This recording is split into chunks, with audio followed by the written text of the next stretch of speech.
Hey Manna fam, welcome back. Happy Thursday morning. Hope you're having a good week so far. I've really enjoyed going through this week with you, Isaiah 6:8, what it means to understand God's calling in our life and then live it out.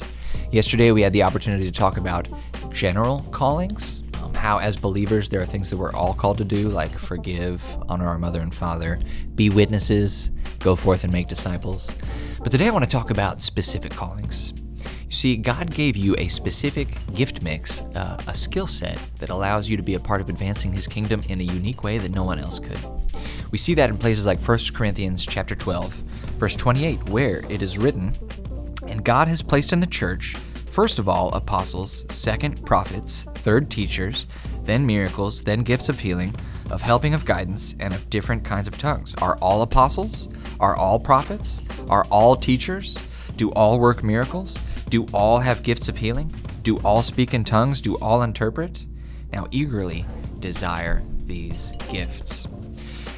So my takeaway for you today is to understand that God gave you a specific gift mix.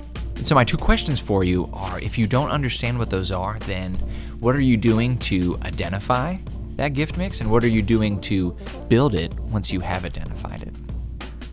So you might be wondering, well, Jordan, how do I know what my gift mix is, what kind of skills God has given me, and how do they complement my calling? Well, I'll give you a couple of examples. First, what does God put on your heart? What are you passionate about? I'm passionate about teaching people the Word. I'm passionate about discipling people. I have a passion for raising up the next generation. So I feel like God, over the years, has built in me a gift for public speaking, for research, reading. I have a passion for reading. Also leadership.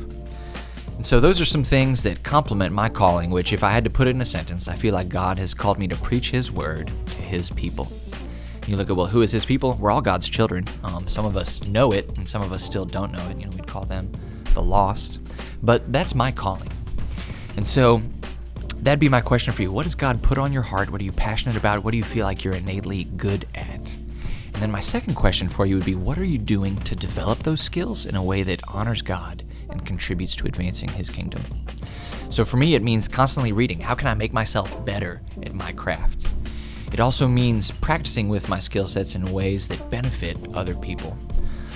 So I enjoy people, I enjoy relationships. So Sarah and I like to use our house as an opportunity to host people, to bless families, especially if they're families where one of the spouses has to hold down the fort while the other one is deployed. So we love to invite them and their kids over and just love on them for the evening. So what are you doing to grow your ability to be a part of advancing God's kingdom in the specific way that He's given to you? And a book that really helped me develop my gift mix and better understand how I could use what God had given me to advance His kingdom, it's called A Work of Heart by Reggie McNeil. And it's a play on a work of art.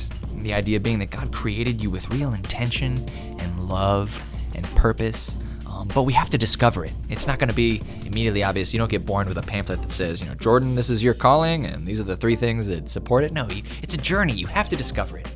So I would encourage you, Manna fam, if you're struggling with what your calling is or what your skills are that build towards it, spend some time in the Word asking God, what is my calling and how can I be growing into it?